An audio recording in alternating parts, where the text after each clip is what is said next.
Hello बारे गुलरी के फूल हाँ जोन की देखो न पावई बड़ा सुंदर विरहा सुने की मिलल। अच्छा आप लोग इतना दूर दूर बैठल हुआ कि गवैया के मुड़े ना बंद था। आप लोगों ने निवेदन हाँ तनी से नजदीक आ जाए पास आओ तो कुछ बात बने तब गावे में मन लगा था। अब क्यों हुआ बैठा हुआ तो क्यों हुआ बैठा हुआ इतना लोग देखा पीछे बैठ गए। आप लोग आगे आए जब तक आगे नहीं है तब तक जोश न चढ़िए। अच्छा ये बात तो वो बरामदा में बैठ जाए ठीक रहे। अब लखे के पड़ा थे यहाँ देखिए कि बाहर देखिए बड़ा सुंदर बिरहा रहल बड़ी बढ़िया धुन तराना बारे मरद देखा हम पहले कही सुरेश भैया जब करमुए करे तब का कर ले भाग ले कही थे ना जब जिगर में ज्वाला हो तब हिम्मत हो तो भी करे चाहिए। मेहरारू दो चार ठर्रा खला वो अलग बात है लेकिन एक मेहरारू झेले खातिर बड़ा करेजा करे के पड़ेला भाई जिगरा होना चाहिए। वो बतावा ओकरा जिगरे न रहल बेचारे के सऊ कुमारी बियाह कैल हन और दूसरे के दिखावे खातिर मेहरारू मार्केट ले आई गए कहन पड़ोसी मेहरारू का अगर फार्चूनर बैठे के लिया जाए तो काम अपने बुलोरो से नहीं लिया जाए बैठाई लेन मेहरारू के लिया गए न मेहरारू तो डिमांड है भैया साल भरे में एक दिन बाजारे निकली भी जब रोज ना लिया गया एक दिन बेचारी मौका पास सोचे चौका मार दे सोका का पता कि मरद ना मौका हुए मौका ना रहा पागल बेचारे कमाई ना रही भाई कमैया ना रही बेचारा जब जेबे में हाथ डावई लहंगा देख के वही 50 रुपया निकले लहंगा बेराज 13,000 वाला। ए भैया आजकल मेहरारू डिमांड बढ़ी है सोच समझ के बाजारे लिए जाए सरकार लागू कर दे भाई हाँ सरकार बढ़ाई दे बाटे हाँ तो तुम बचा रहा तो मेहरारू पड़े। ए भैया बड़ी बढ़िया भी रहा यार लड़की के जन्म भइल बाहर से लड़का के एक बियाह से पहले एक बियाह के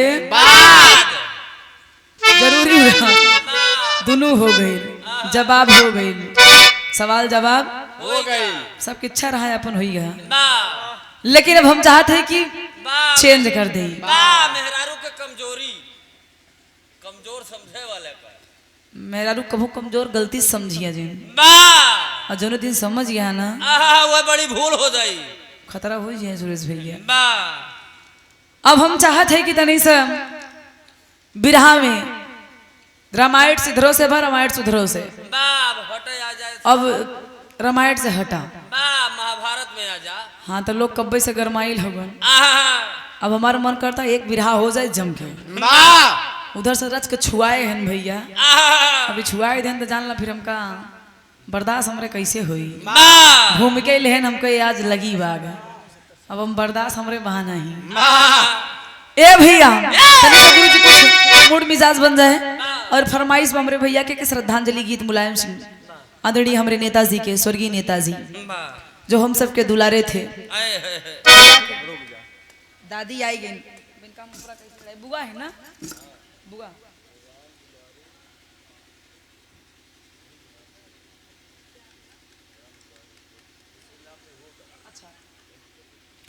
जो आज ये कार्यक्रम हो रहा है स्वर्गीय श्री राम दुलारे पुप्पा जी आज जो हम सबके बीच में नहीं हैं मैं ईश्वर से यही कामना करूंगी कि आप जहाँ जहाँ कहीं हैं आपको स्वर्ग में ऊंचा स्थान मिले और जहाँ है वहीं से इस परिवार पे अपना आशीर्वाद बनाए रखना। बुआ के बहुत बहुत प्रणाम। हाँ दादी बुआ ये शानदार 500 रुपए का आशीर्वाद बहुत बहुत पहले की प्रणाम आशीर्वाद की प्रतीक्षा। हाँ मालिक करे परिवार में हमेशा खुशियाँ ही खुशियाँ रहे भंडार भरल रहे। बहुत बहुत धन्यवाद। अब गुरु जी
रहल, महीना के 60-70 हजार रुपया कमा ले।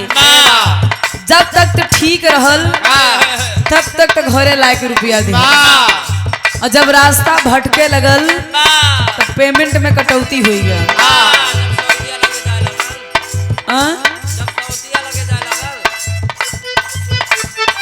पेमेंट में जब कटौती भइल तो दुल्हनिया बूझ गई कि मर्दा हमारा ठीक ठाक गड़बड़ाता, सुधारा बे टाइम हाँ ना तो दही समझ के चूना चाटा था। दुल्हनिया कहे सुना कहाँ बाकत हुआ आजकल। मर्दा कहे पागल है, तोरे दिमाग में हमेशा शंके भरल रहेला।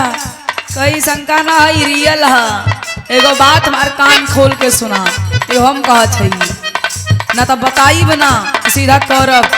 कहे मर्दा के बताओ तो बता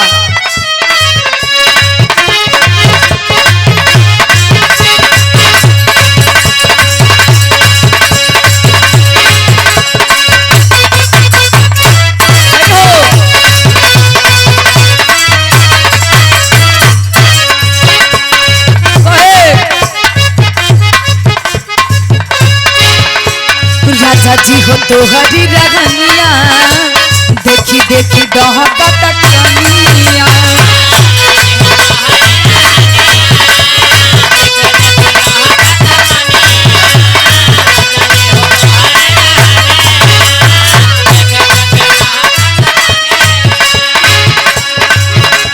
धोन हमरियान न घोटाता, लागेला जहर लेखा बनिया।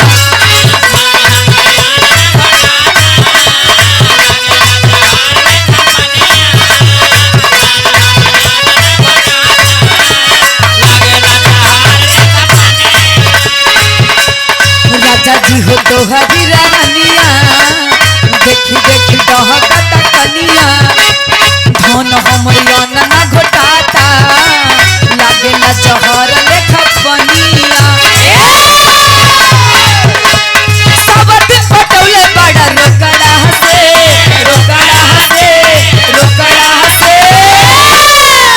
सुधर जाइबा कि ना सुधरबा तू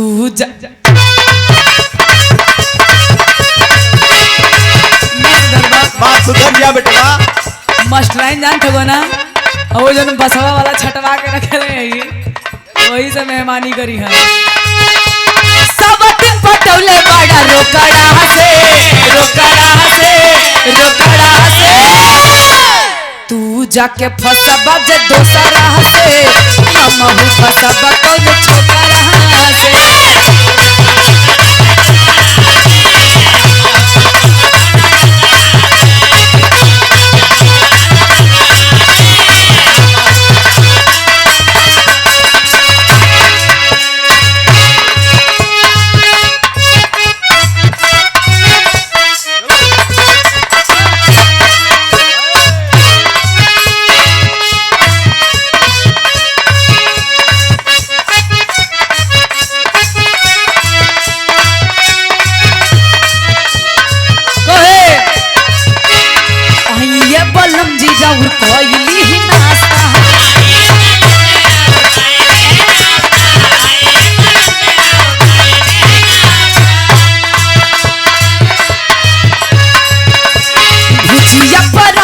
के कोई व्यवस्था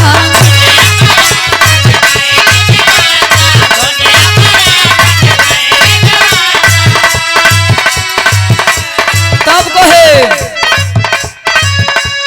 आइए बलम जी राउर कोई नाश्ता भुजिया पराठा के कोई व्यवस्था बड़ी सुघर लगे तोहर लुकिया धनी बड़ी सुघर लगे तोहर लुकिया धनी कहे पहिरी मारे हलू सुकिया धनी सदिया बुलकिया धनी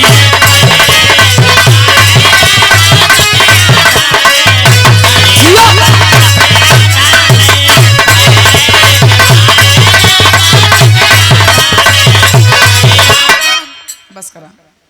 एक से छोटा सा श्रद्धांजलि गीत भैया के बड़ा इच्छा है कबे से कैलन के गा दा तो केहू की इच्छा मारल ना जाला। आई गुरुजी छोटा सा 2 लाइन का बस।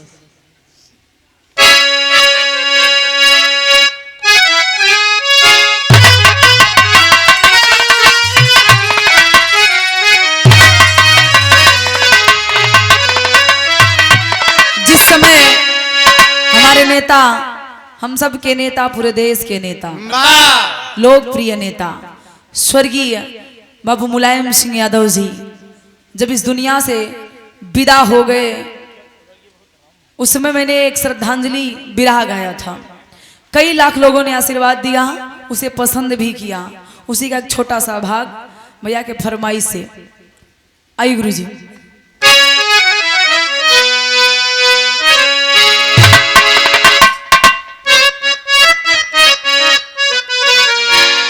वाह,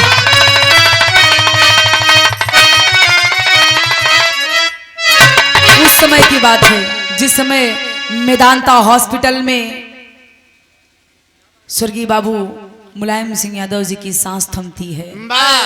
उस समय ये गीत कवि जी लिखे कैसे? और फैला जब की समाचार हो, अरे फैला जब की समाचार हो, नेता भइले सपना,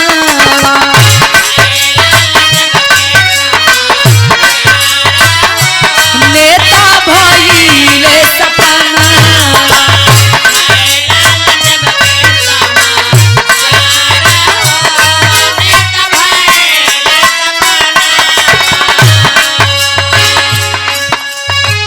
भइले सपनवा नेता भइले सपनवा,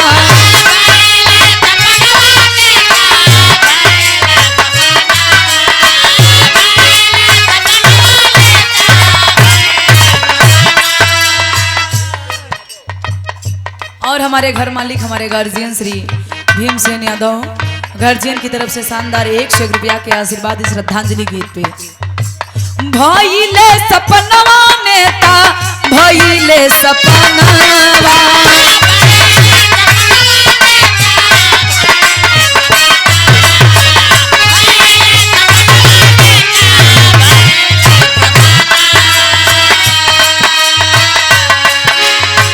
भइला जब की समाचार हो, नेता भइले सपनवा।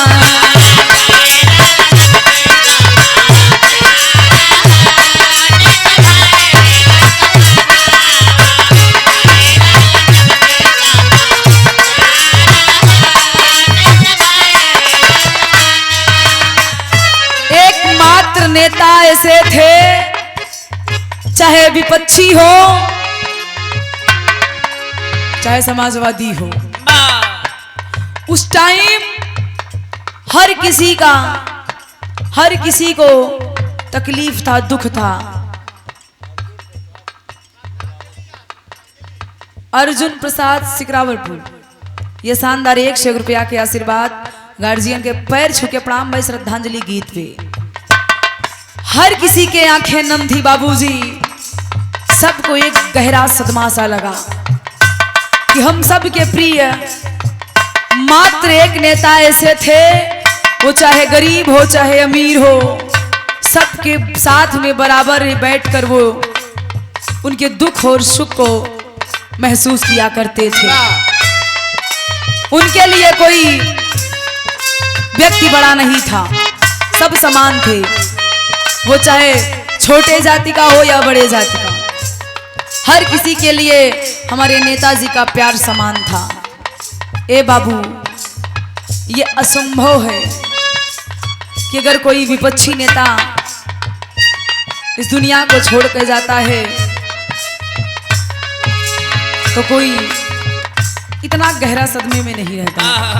जो सरकार वर्तमान में है उस समय भी थी, लेकिन उनको भी झटका लगा कि आज ये क्या हो गया।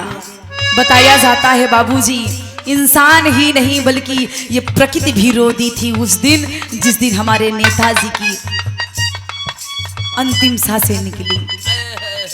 वो बरगद का वृक्ष है, वो बरगद का वृक्ष जो नेताजी ने अपने हाथों से लगाया था, अपने हाथों से उसे बड़ा किया था। जिस समय हमारे नेताजी की सांसें थमी उस समय वो बरगद का वृक्ष भी गिर गया। और जबकि प्रमाण है कि बरगद का वृक्ष जब कितना भी आंधी आ जाए, कितने भी तूफान आ जाए, उसकी जड़ें मजबूत होती हैं, वो कभी गिरता नहीं है। लेकिन वाह, ये लगाव, ये नेताजी का प्यार था।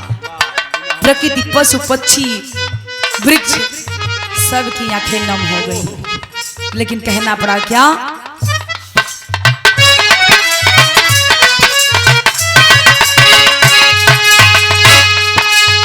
रोवे डिंपल भाभी, रोवे भैया अखिलेश हो।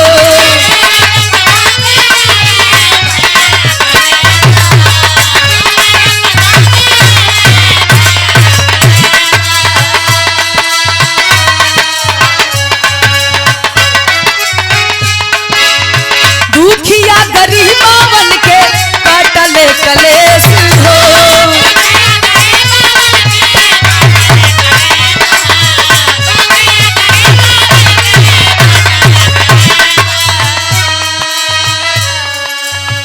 हर गईले सबके भुलाई हो।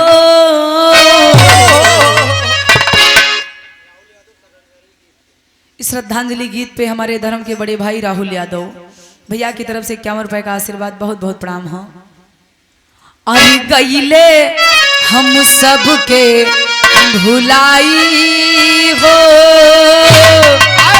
आज हम सबको छोड़कर चले गए हैं, लेकिन हम उनके रूप में अखिलेश भैया को देखते हैं। उन्हीं के दिखाए हुए मार्ग पे आज अखिलेश भैया भी दुखिया गरीबन के कलेश काटे खातिर मेहनत करत हुवन। कि गईले सबके अरे भुलाई हो, नेता भइले सपना।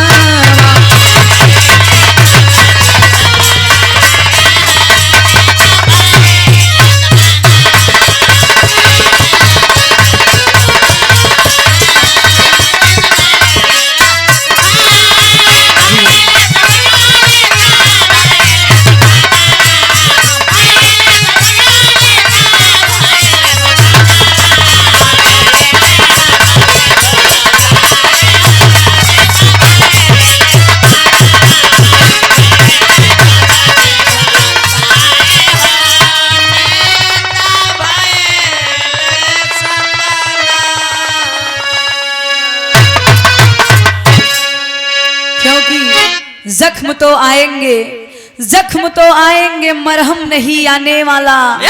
जख्म तो आएंगे, मरहम नहीं आने वाला। सादगी के लिए परचम नहीं फहराने वाला। आने वाली कई सदियां तरस जाएंगी, आने वाली कई सदियां तरस जाएंगी, क्योंकि दूसरा मुलायम नहीं आने वाला। ए बाबू, नेता तो बहुत है यहाँ, लेकिन मुलायम सिंह यादव जैसा नेता कोई आने वाला नहीं है। भैया के फरमाइश रहा, 2 लाइन हो गई। लेकिन आई आप लोगों के बीच में जो ने उम्मीद से आप लोग इतना देर तक बैठल हुआ। बिरहा, सही चीज है बिरहा, बड़ा सुंदर बाहर से बिरहा सुने की मिलल। अब तनी सा लाइन चेंज हुई। अच्छा ठीक बा, एक लाइन अखिलेश भैया के भी गादा।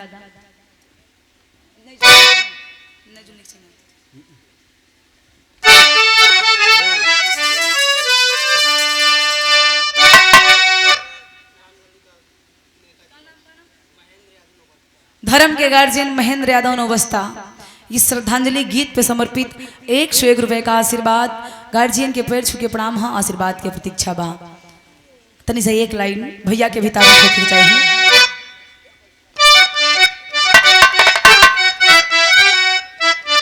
सही हो।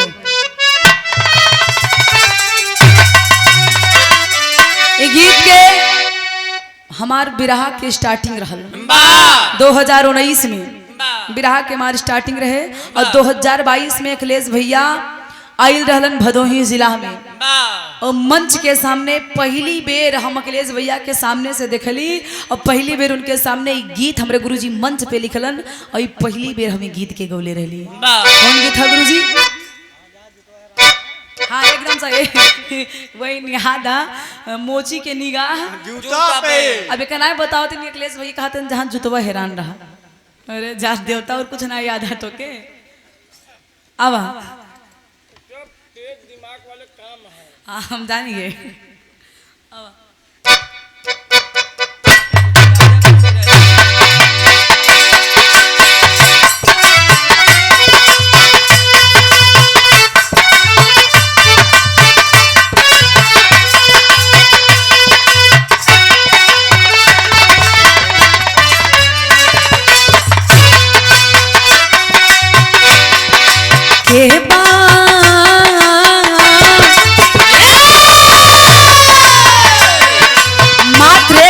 सबसे बड़ी लाइन, बहुत ऊंची लाइन है अखिलेश भैया के स्वभाव, अखिलेश भैया के क्वालिटी भकाई ना सीधा सीधा एक लाइन हो आप लोगों के समझ में आ जाई कि हम बोलत का ही हम गावत का है।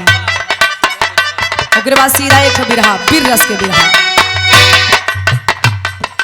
के पाई अखिलेश जैसे नेता पूछी लके हूँ हमके बताई दा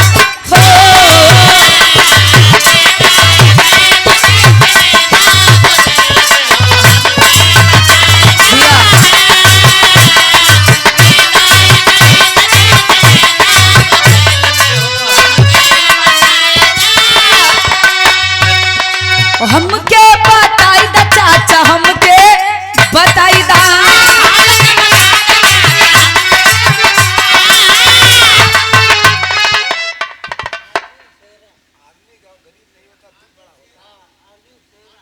अर्जुन सेरा ए बाबूजी की तरफ से अर्जुन सेरा शेर है ये हुआ क्या करना है? नहीं ये गलत बात है। इंसान गरीब नहीं होता है, दिल गरीब होता है। अगर आप दिल से अमीर हैं तो गरीब काहे की? जेकन हाँ जिया जिया काका अर्जुन सेहरा इनके मत छेड़ा जे इनके छेड़ दे ज्योति यादव छेड़ दे।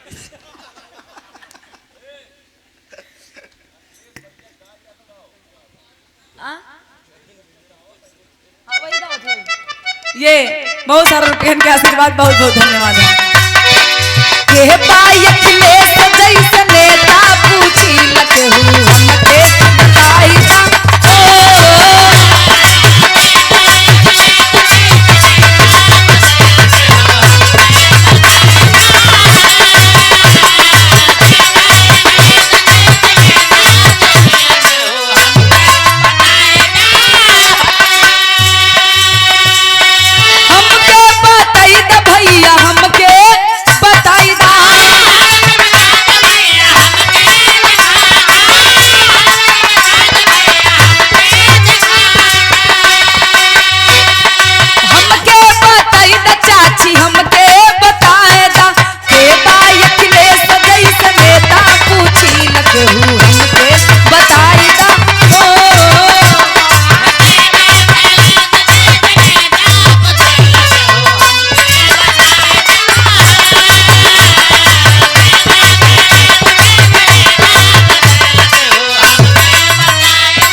हर कोई नेता बनल है। अखिलेश भैया जैसा नेता काहे क्वालिटी बा उनकरा में, क्वालिटी बा का हमके कहे के जरूरत ना। आप लोग इशारा समझिए, आजकल नेता हुआ ना 1-1 करोड़ के सिर्फ उनकर कुर्ता बा, 1-1 करोड़ के। हमारे नेता भैया के अखिलेश भैया के एकदम सादा सादा और सरल कम पैसा वाला, जो कि समाज में हर कोई पहना था। सादा जीवन उच्च विचार, ऊंचा विचार है सादा जीवन बा।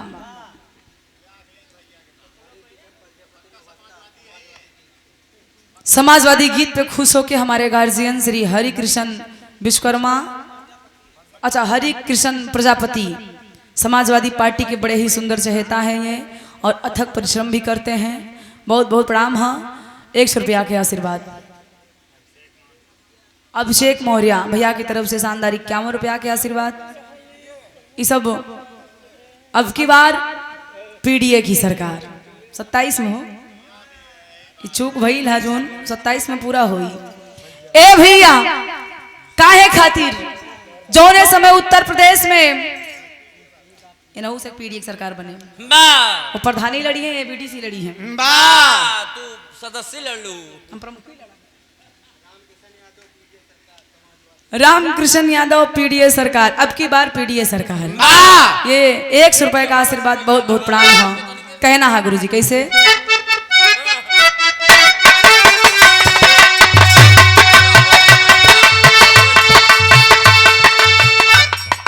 यूपी के चमकी हो अब की समतिया,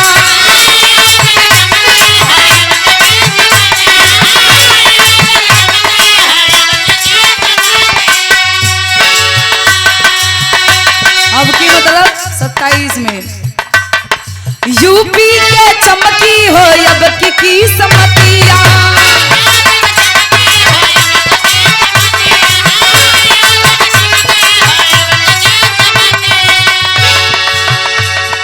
अखिलेशमय होई देखा सगरो धरतिया,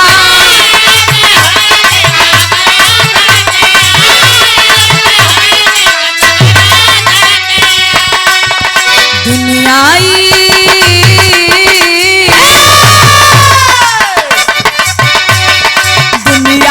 बनल बात है, पूछी लगे हूँ हमके बताई दा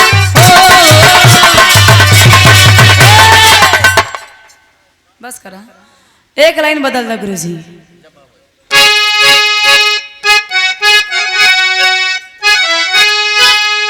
अरे जब आई समैया,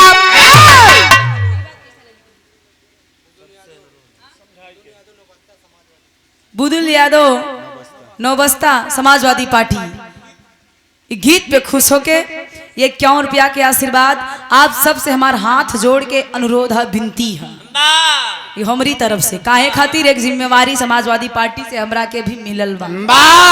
प्रतापगढ़ से सांस्कृतिक प्रकोष्ठ के जिला उपाध्यक्ष बनी और महिला सभा विधानसभा पट्टी से हम अध्यक्ष भी बानी।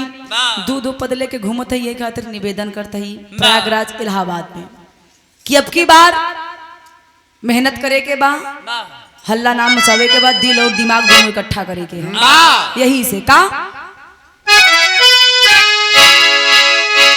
कि जब आई समैया, अरे जब आई समैया, अरे लगाया यकिलिया, चलावा मिटावा धुआं पाड़ सैया।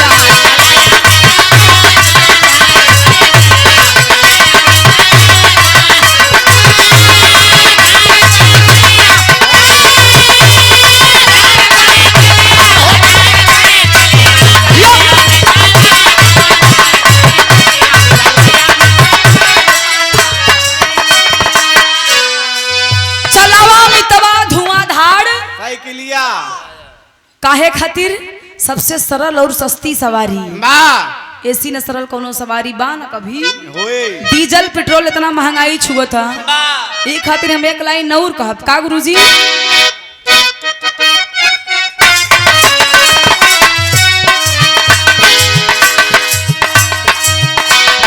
हमरे अखिलेश भैया के,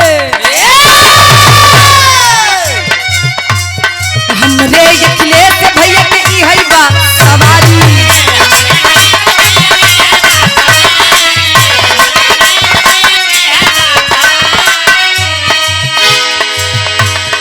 बिना तेल पानी के जाए ससुरारी। अब भैया एक बात याद आई है, भैया कहन कि गवैया कहा थे कि हमका कुछ ना चाहिए, पैसा ना चाहिए, इकलौती ऐसा गायिका ही भैया रिकॉर्ड है बिरहा जगत में कि वैसे हो ही ना।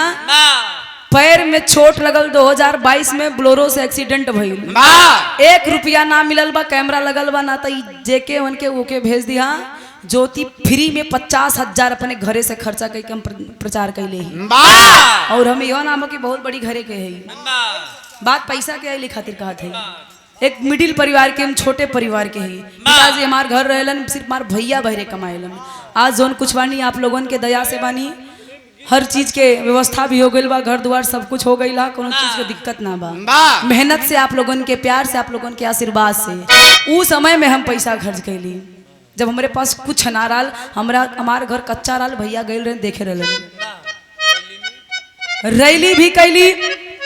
विजय रथ यात्रा निकल रहे भैया के, पटेल यात्रा निकल रहे। 1 रुपया ना ले ले ही, नहीं तो आप लोग इस चैनल चला था, कैमरा के सामने बोलते चैलेंज के साथ हमके 1 रुपया ना मिल रहे, घर के पैसा खर्च करके बाइक से हम जाके प्रचार करत रहे। बात पैसा के ना होला, बात जोश के होला, सम्मान के होला और प्रेम के होला। अखिलेश भैया के प्रति हम बिरहान ना जानत रही, बिरहान ना गावत रही, पहले से अखिलेश भैया के प्रति हमार प्रेम रहा, दिल से चाहा था, यही खातिर। और यही बात सही बात है, कलाकार अगर मेहनत करता तो पैसे खातिर, लेकिन कहीं कहीं पैसे मायने ना रखेला, बिना पैसा के भी मेहनत करे के पड़ेला। अब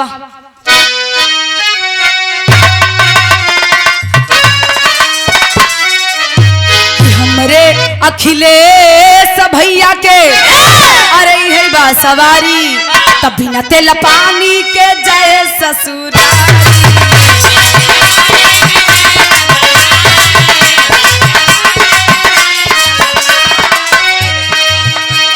जोन तेल पानी खर्चा करत हुआ ना, डीजल डलवा, पेट्रोल डलवा, कितनो महंगा कर दें, आप लोग छोड़ दा, मत चलावा। साइकिल पकड़ा, ससुरारी पहुंचा, जोन पैसा उनमें लगई बा, वही 2 किलो मिठाई सड़वाने के लिए, अगर पक्का ना पसंद करे लगे, जीजा बताया जोने जीजा को पानी ले 2 घंटा लेट निकलत हो, पक्का 1 मिनट में बहरे निकले। अब जीजा वह डरा थे, 100 रुपये वाली बर्फी ले ली, कहीं का बताए 500 रुपये पेट्रोल डीजल डाले ही, बात सड़ुआने जाते हैं नहीं भैया बजवाए थक जाया, छोड़ दे बम्बल की।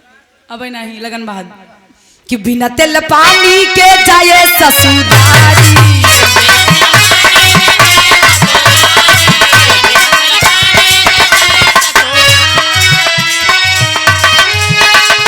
आई समैया लगावा या दिलिया चलावा मिटावा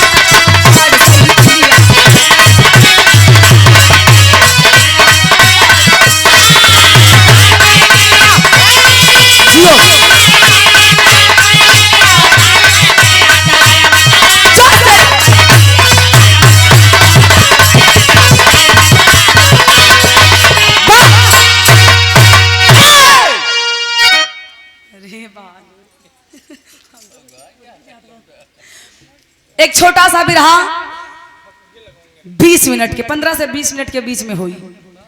महाभारत से नारी होती क्या है, नारी शक्ति आखिरकार होती क्या है। बताया जाता है कि नारी से ही नारायण झुक गए, नारी से ही सृष्टि की रचना हुई। नारी अगर अपने आप पे आ जाए भैया, तो बड़े बड़े मर्द के पानी छोड़ा दे ले।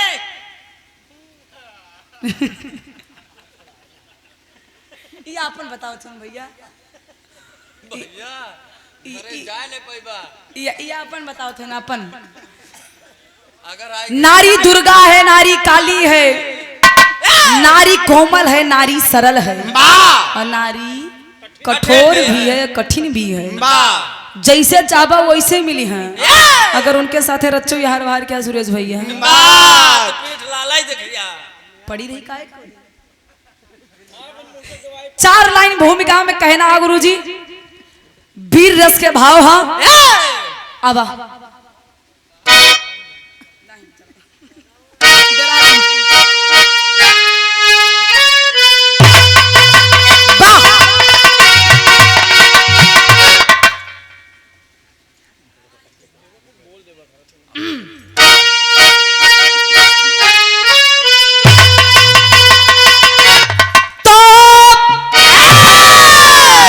संग कुरुक्षेत्र में जीत पांडव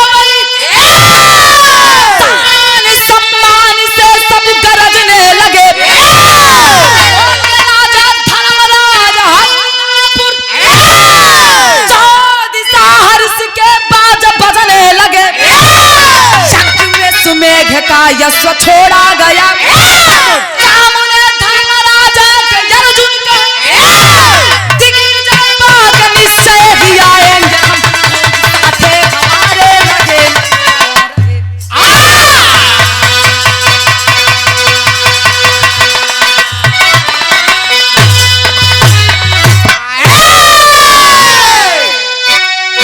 कुरुक्षेत्र में जीते पांडवली, शान सम्मानी से सब गरजने लगे। होंगे राजा धर्मराज हस्तिनापुर, दिशा हर्ष के बाजा बजने लगे। यज्ञ यश मेघ का यश छोड़ा गया, सामने धर्मराजा के अर्जुन कहे दिग्विजय पाक निश्चय ही आएंगे हम, कोई साथे हमारे रहे ना। ए बाबू कहानी के समझा, कहानी यही से चालू बा। महाभारत के लड़ाई भइल, कौरव पांडव में युद्ध भइल। जब कौरव पांडव में युद्ध भइल तो कौरव के हार भइल, पांडवन के जब पांडवन के जीत भइल बाबू घमंड आ गई। जब इंसान के शोहरत ज्यादा मिल जाए तो इंसान के अंदर अहंकार आ जाए।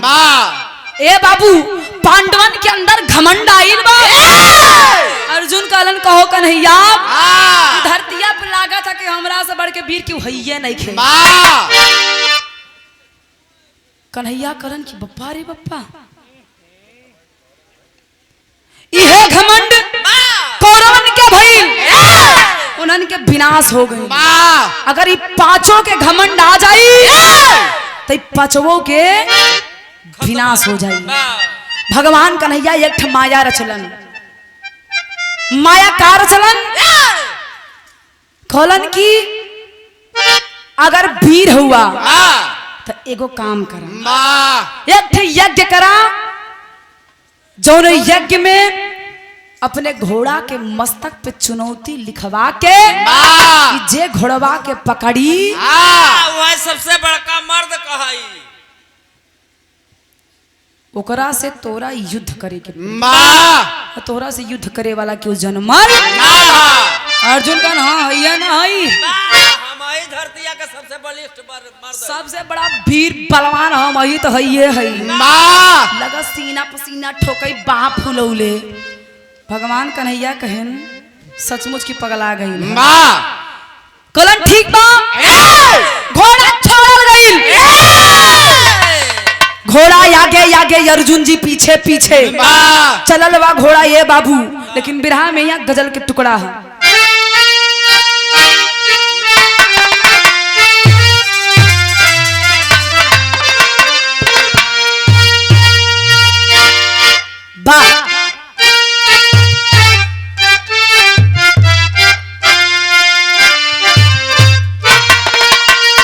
देखा कसौटी है, बिरहा के कसौटी है।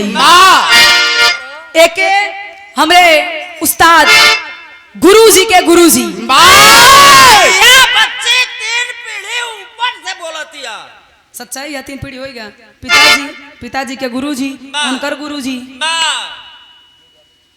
स्वर्गीय रामदेव गुरुजी। अरे वाह, बिरहा के वीर रस के कहे जाने वाले सम्राट, उई गीत के गावत रहते अपने जवानी के आलम में। अगर एक बार बाबू कस के धके गा देना तो सामने कितना बड़ा कलाकार रही, कितना बड़ा मर्द रही, तब जान लो ओकर समझ जा।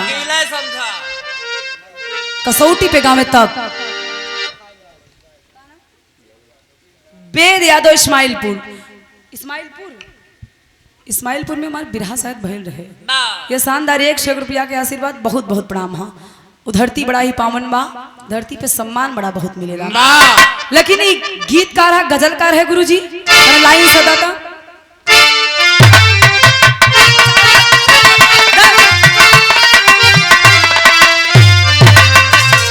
बचाइए मत कहूँ।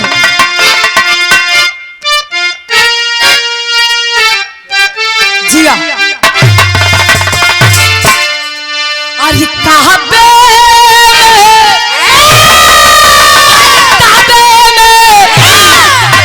में तेरा जलवा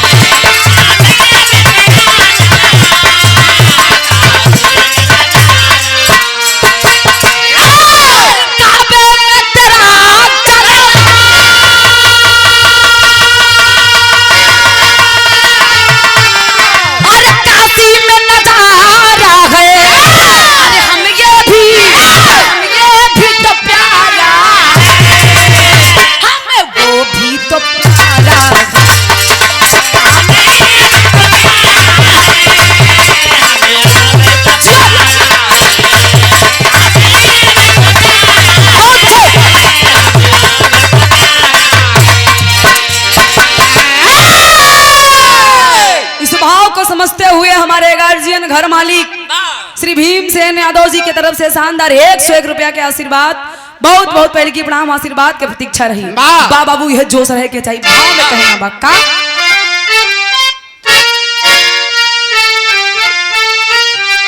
कवि जी लिखलन बा अरे सबना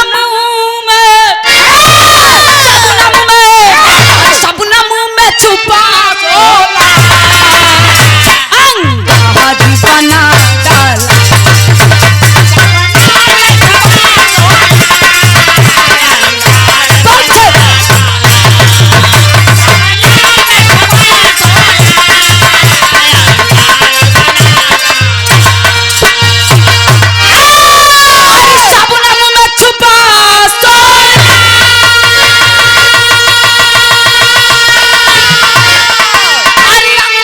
बना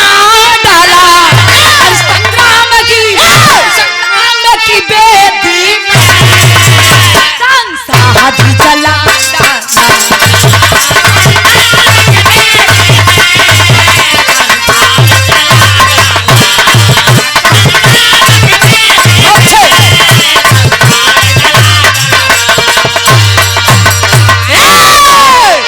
हमारे गार्जियन घर मालिक श्री जितेंद्र यादव नौबस्ता की धरती से शानदार 100 रुपया के आशीर्वाद, बहुत बहुत पहले की प्रणाम हो। लेकिन कहानी के शुरुआत है गुरुजी जौहरी में कहना बा कैसे? कौन जौहरी? अच्छा ये बताओ कि बढ़िया सही बात है। जौहरी दूर किम के गावल जाए, लेकिन आजकल गवैया सिर्फ चलावे करत छन। जब उसमें बुल्लू और रामदेव गुरुजी में कटी कटा बिरहा हुए तब बुल्लू गुरुजी कहा चोकरा रामदेव, अगर हम अगर टेढ़ हो के गा देव ना तो उसी 20 न पड़ी तो बताइए वो बिरहा होत रहे। बुल्लू गुरुजी गावे कैसे गावे गुरुजी?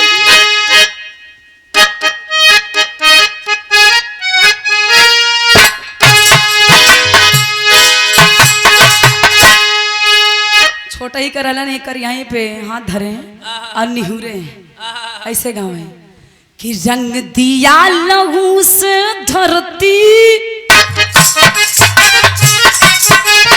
कुरुक्षेत्र में बाण चला के लौटेंगे शीघ्र वापस विजयी झंडा फहरा के।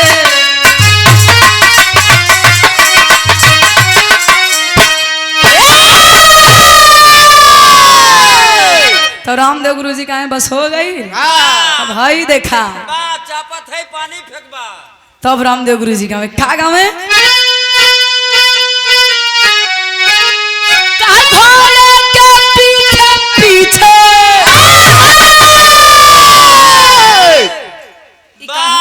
वीर रस होले। तब कैसे होले? बान का आवाज रानी में था वीर भाव।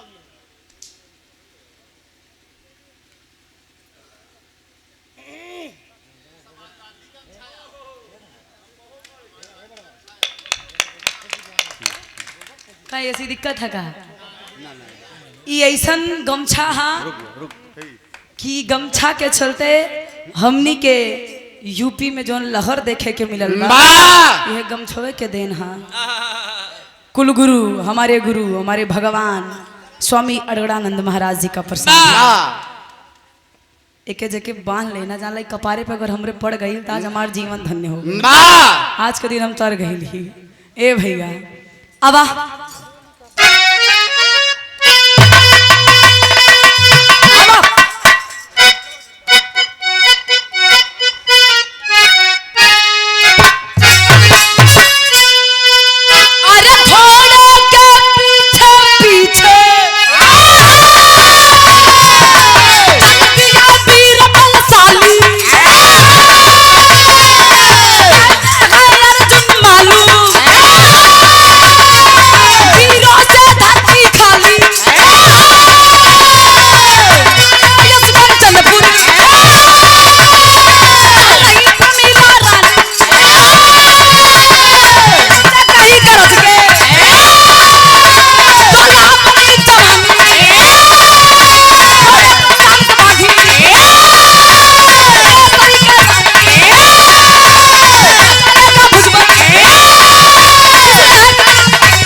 जिया जवानी जागी चौथे पनवा हे बुढ़ऊ दादा ई इनकर बरवाई से करिया ना बा कितना खाए में खाद डाई पोटास लगल है काहे बुढ़ाई नहीं अपन हालत खराब करवा छुआ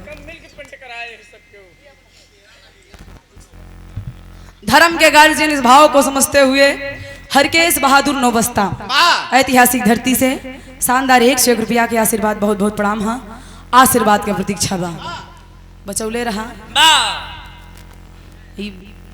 संभर के हवा ए बाबू कहानी समझला घोड़ा छुटलवा घोड़ा आगे आगे अर्जुन जी पीछे पीछे चल देलन जब घोड़ा के देखे सच्चो लगे कि अर्जुन की घोड़ा अगर घोड़वा के पकड़ा तो अर्जुन से केहू जीत ना पाए घोड़ा लौट के आइल अर्जुन जी सीना फुलौले हन करी बप्पा रे बप्पा धरतिया पे क्यों वीर पैदा ना भइल के हमार घोड़वा के पकड़ ले अर्जुन जी खुशी होवन तब तक कौलन एक कंचनपुर नामक गांव रहे वाह गांव के रहे वाली वीर शेरनी नाम प्रमीला बतावल गई और जब घोड़वा के देखलस कहलस कहो हई के कर घोड़ा आवता सखी गली गली में तो अर्जुन के नाम लिखल बा जे घोड़ा पकड़ी अर्जुन से युद्ध करे के पड़ी प्रमीला कहे हुए मऊगवा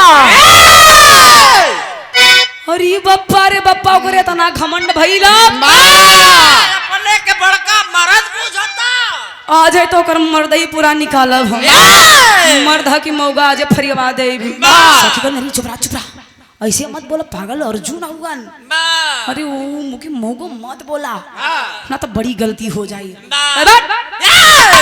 ऐसा वैसा हमरा के समझत हूँ आ जाए आवे द फरियावा दे घोड़ा प्रमीला ले जाके एक पेड़ में बदलस अर्जुन ऐलन कलन घोड़ा कौन बाधा है किसमें इतनी बड़ी हिम्मत मेरे घोड़े को बाधा है प्रमीला कर कैसन गर्मी दिखावा छुआ इधर आबा हम बदले ही जोन करे खो करला ताल ठकलस कहलस कि हम ही बदले ही आबा बप्पा रे बप्पा अर्जुन जी देखत हुन कि मेहरारू ताल ठोकाता कलन महाभारत के लड़ाई में केहू की हिम्मत ना भइली ताल ठोकलस कलन बोला कई हमरा से युद्ध करा घोड़ा अर्जुन जी समझौतन तब तक प्रमीला के बात क्लास बिरहा में तरज जय माँ वैष्णो टेंट हाउस बड़े भैया चाचा जी का नाम जय माँ वैष्णो टेंट हाउस के मालिक गार्जियन जी की तरफ से 100 रुपया के आशीर्वाद बहुत बहुत पहले की प्रणाम है आशीर्वाद के प्रतीक्षा अच्छा ये नौछा पे खुश होकर देख लेन बहुत बहुत प्रणाम है लेकिन तरज है गुरु जी कैसन समय के भी ध्यान दा कसौटी कम न होके चाहिए आओ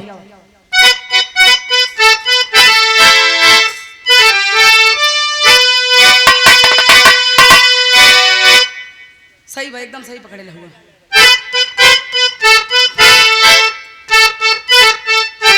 ओहो ये गीत था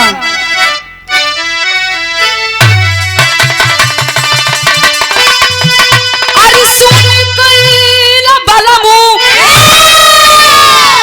अरे सुन कैला बलमु अरे सुन कैला बलमु का चौड़ी गाली सुन कैला मिर्जापुर के कैला गोला जा रहो का चौड़ी गाली सुन कैला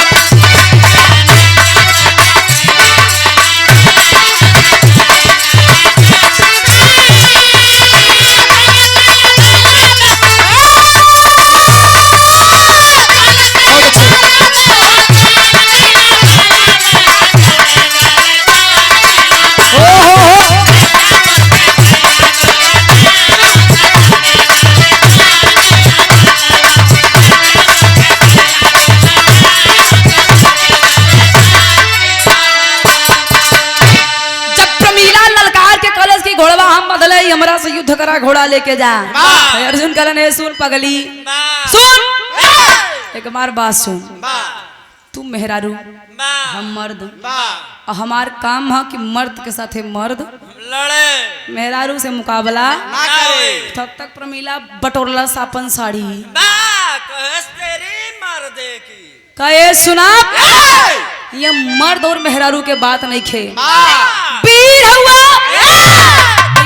वीर ललकारा था वीर की भांति अब मैदान में और मर्द मेहरारू के ढेर चर हमके कहलस। तब तक अर्जुन जी समझौलन। का समझौलन गुरुजी?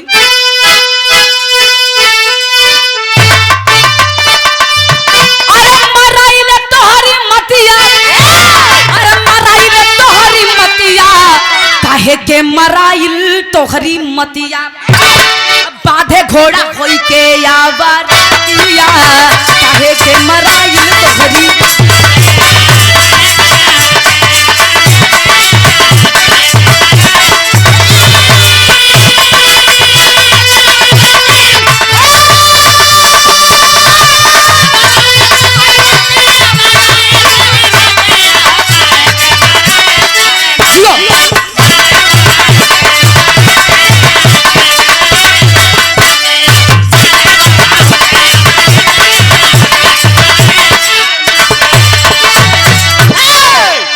धर्म के गार्जियन इस भाव को समझते हुए भीमसेन भैया की तरफ से, गार्जियन की तरफ से दोबारा ये 100 रुपए का आशीर्वाद, बहुत बहुत प्रणाम, आशीर्वाद के प्रतीक्षा बा। लेकिन ए बाबू अर्जुन कालन काहे के तोहार मती मराइल है, काहे अपन जन्म गावे चाहत हूं, हमरा से युद्ध मत करो, हमारे घोड़ा छोड़ दा। जानत हूं हम के हई। अच्छा, जब जेकरे घमंड होला कपारे पे चढ़ के होला, वो अपन तारीफ खुद ही करत है। अर्जुन ने तारीफ करत हूं, का कइलन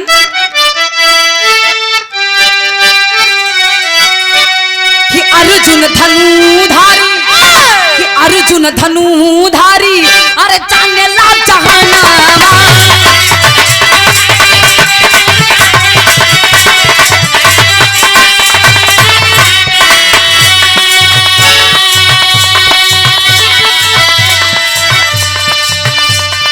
हमसे बड़ा नहीं कोई बलवाना,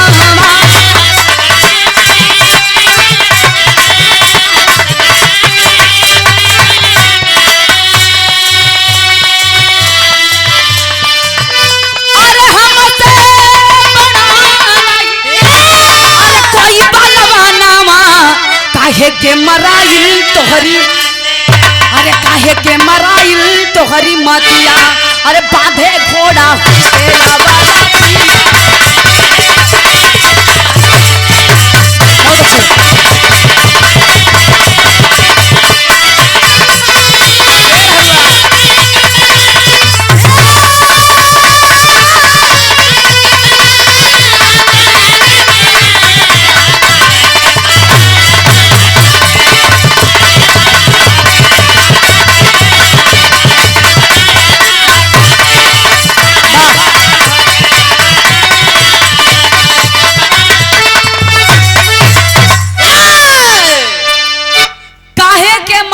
तोहरी मतिया, बाधई घोड़ा होई के यवरतिया, काहे के मराए तोहर मतिया। जब इतनी बात प्रमीला सुनलस, कहे सुना अगर हम मेहरारू हई तो तू मर्द नइखे हुआ, हम तो मेहरारू हई रियल में, लेकिन तू मर्द ना हुआ। खलिन जोन तू हुआ तोहर परिचय अब हम देत हई, तू अपन परिचय देला झूठ मूठ वाला, और सही के परिचय अब हम तोहार देत हई। विराह में गुरुजी तरस बदलल है।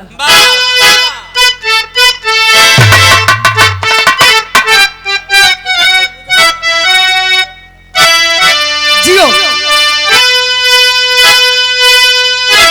आइला बसंतार, अरे आइला बसंतार तू, अरे उड़ल रखी रे मुरी दहिया भगीरवा,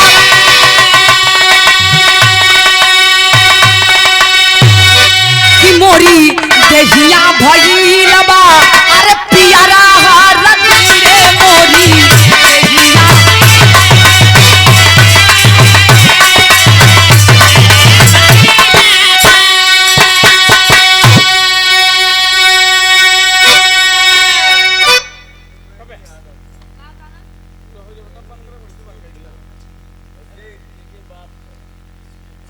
आज जिनकी ये पुण्यतिथि के उपलक्ष्य में राम दुलार, स्वर्गीय राम दुलार जी के सुपुत्र है ना, बेनी और दिलीप, त्रिवेणी और कुलदीप भैया की तरफ से शानदार 500 रुपए का आशीर्वाद बहुत बहुत पहले की प्रणाम। माँ मालिक के परिवार में हमेशा खुशियां बरकत रहे, भंडार भरल रहे, सकल समाज के पहले की प्रणाम बा। लेकिन परमीला डांट के कलश का कलश गुरुजी तैयारी रहे।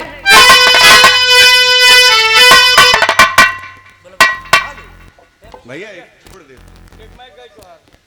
हेलो बहुत अच्छा चला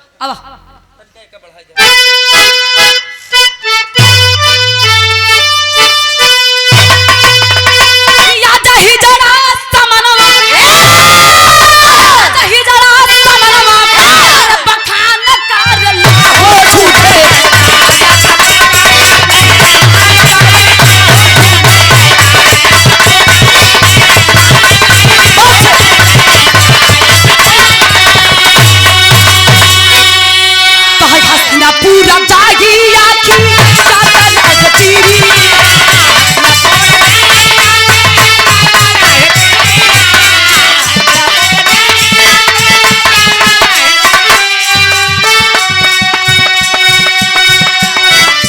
कहाँ पर से भीड़ा तापी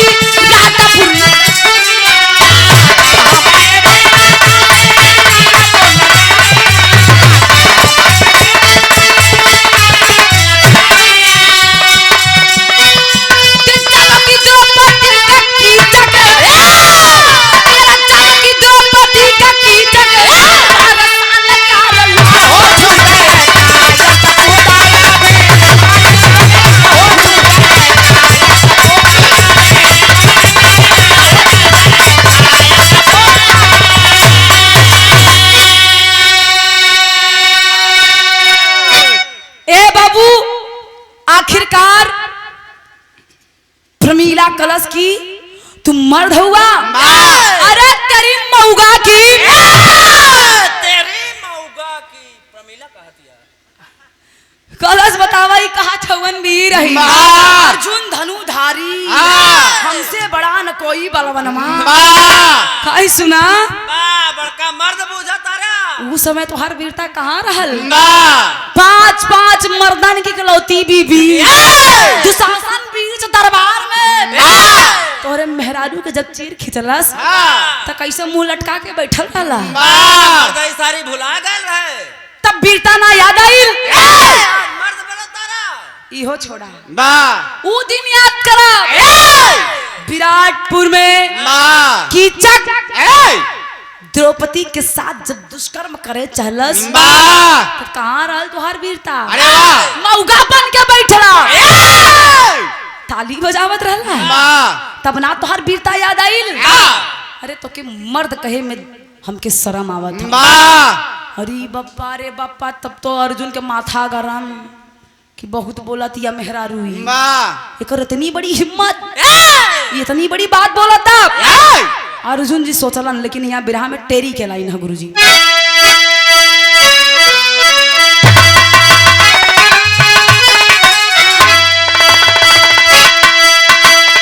अरे जवानी जागी करके गर्जना अरे जवानी जागी करके गर्जना तो ये कबर मोछ नहीं है ये कबर मोछ पे ₹100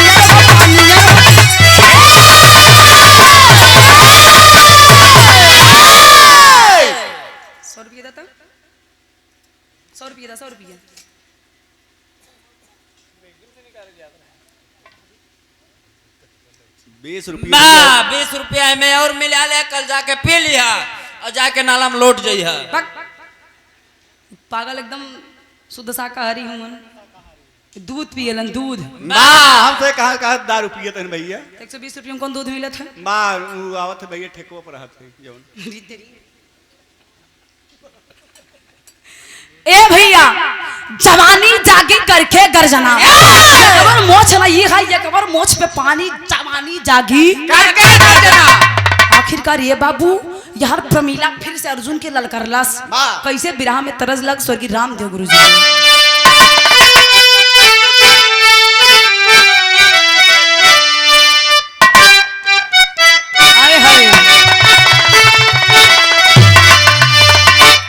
अरे रात सुतल से जोरिया और छोड़ी गई रात सुतल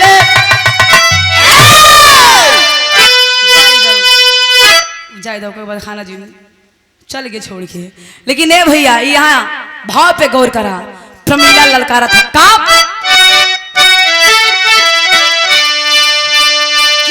का नमा में जोर या जाम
और अपन घोड़ा जीत के हमरा से ले जा।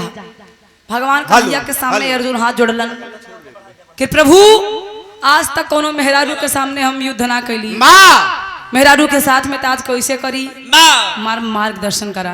भगवान कन्हैया कहलन हे अर्जुन ये मर्द और मेहरारू के बात नहीं खेबा, एक वीर से टकराइल है तहिया युद्ध करा अपन घोड़ा ले जा। कहन कुछ बतावा, कहन कुछ न बताई। ई महाभारत के लड़ाई नहीं खे एक ठे अकेली नारी तोहरा पे भारी बोले बड़ा मर्द बनत रहला, लड़ाओ लड़ के लेके आवा हम चलत हई। जय राम जी की। भगवान कन्हैया चल गए न, अर्जुन कहलन आप क्या करी। तब तक प्रमीला निकलस धनुष और बाण, कलश के बड़का धनुधारी हुआ खाबा मैदान में कैलाश का गुरुजी बिरहा में रामदेव गुरुजी के फिर से तर्ज लगल कैसे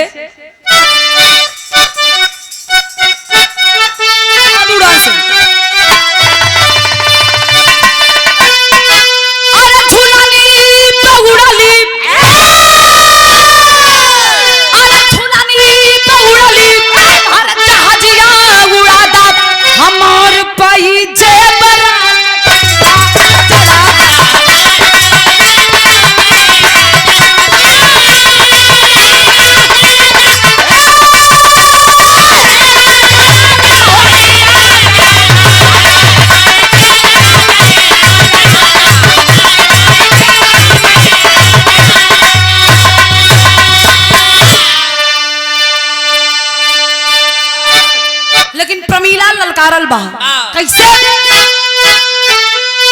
अरे बोली प्रमीला अरे बेचारा ना यार जी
ललकार देलस, अर्जुन के खींच के बाण मरलस।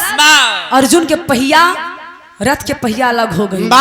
जब रथ के पहिया अलग भेल तो अर्जुन जी जमीन पे गिर गई। जमीन पे गिरलन है बाबू, मूर्छित अवस्था में।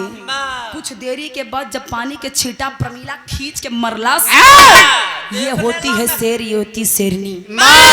देख लेला औरत के ताकत। खलस की चाहिए तो जब तू मूर्छित रहला ना, खींच के बड़वा मरली, चल जाता ऊपर। जिंदगी में कभी उठ ना पाता। लेकिन हम शेर ही, गीदड़ वाली हरकत ना करेला, सामने से युद्ध करीला, पीछे से वार ना करेला। अवाह पानी के छींटा मरलस, होश आइल बा, आंख लाल लाल है अर्जुन के कि बाप रे बाप, धरती पे हम निकलन धनुष बाण और तीर पर तीर चलावे लगलन। कैसे गुरुजी? चौलरिया के भाव लगल।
बाबू भगवान कन्हैया के अर्जुन याद करें कि कन्हैया हमार संकट के बेला है तो तू खसक लेला।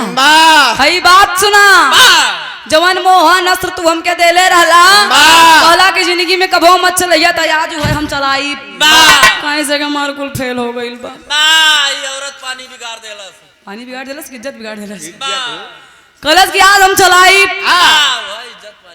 कन्हैया मुस्कियात हुन अर्जुन पगलाइल हा। निकलन मोहन अस्त्र राम कइलन, चला देलन। आ जब मोहन अस्त्र गइल बा ए बाबू तो प्रमीला के सामने नतमस्तक हो गई। बताया जाता है कभी कभी हमके माफ करिया देवी, माफ कर दिए, जाओ बच्चा खुश रहो। कभी कभी जिसे हम बहुत बड़ा अपना हथियार समझते हैं, जब घमंड आवत है ना भैया, वो फेल हो जाले। वो हथियारो तो जोन 20 रही ना 18 पे गिर जाए। अर्जुन के मोहन अस्त्र के जोड़ सच्चाई केहू बनल ना, ब्रह्मा विष्णु महेश तीनों जन थक गइलन। लेकिन घमंड अहंकार खत्म कर देलस। प्रणाम करके मोहन अस्त्र प्रमीला से लौट के आ गई। तब तक प्रमीला खींच के एक बाण मरलस। बाण अर्जुन के पीछा कैले हा। भइल का गुरुजी? आल्हा के भाव हा।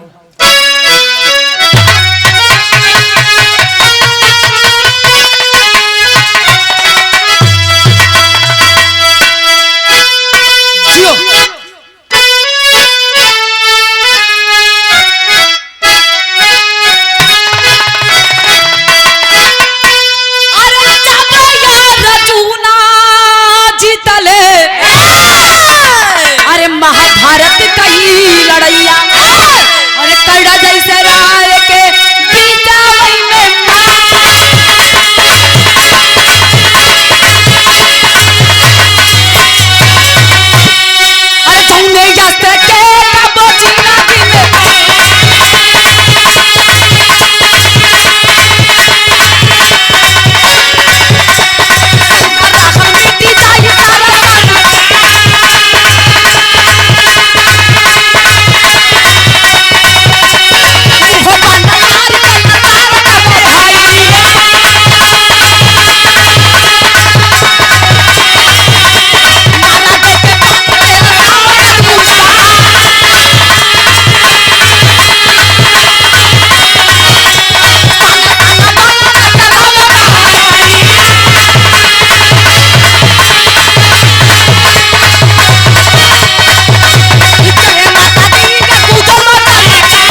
मन छो बिरहा 2 मिनट के रह गई वो बस। आखिरकार प्रमीला खींच के बाण मरलस अर्जुन सन ऐसन भागन भगलन के बिजली करंट छुआ दी। माँ का भइल बेटा? अरे काका मेरा 200 चक्कर हो गई। भगवान सन आग ना पीछ जाए कर कन्हैया के गड़वा भार आ गलन कि प्रभु बचावा लेस मेहरारू आज जान। कन्हैया करन यहाँ से कुछ ना होई। उठा जहाँ से आइल बा वहीं चल जा। करन वहाँ जाए तो प्रभु का पता मार दे तब तू साथ छोड़ देला सार सार भगवान को कन्हैया कहो। कहले अच्छा। हो अर्जुन ए बाबू भगवान कन्हैया के आदेशानुसार अर्जुन के प्रमीला के तरफ जाए के पड़ल। शरीर थर थर कांपता के लागे के भार आ जाई हैं लेकिन डर के मारे सोचलन कि का पता चल जाई माफ कर दी। हाँ भगवान कन्हैया भेजलन त अर्जुन चलल हवन गुरुजी विराह में खड़ी के लाइन। हाँ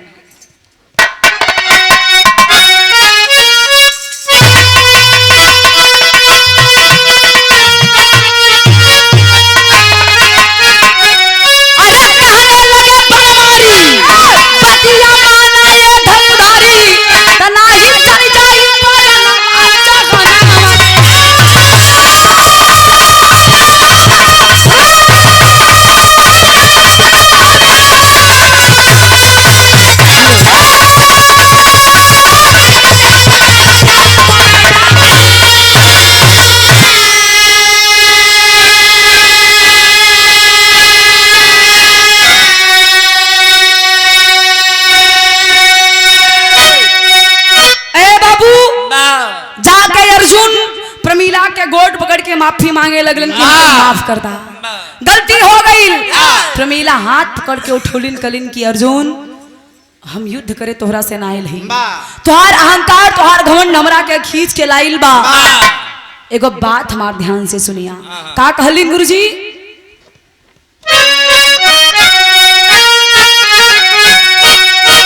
विमल ज्ञान वरदान के साथ अश्वदली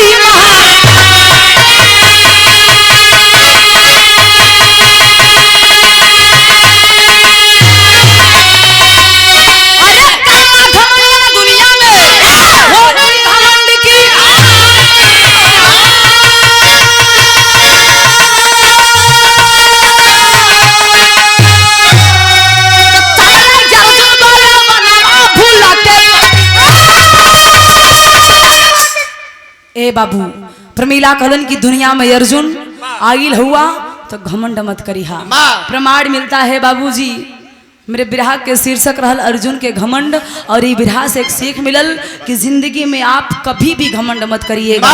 आपके पास धन है या नहीं है अगर आप दुनिया में घमंड ईर्ष्या द्वेष किसी से नहीं रखेंगे तो आपको उस ऊंचाई पे जाने से कोई नहीं रोक सकता। विरह के अंतिम और आखिरी लाइन हम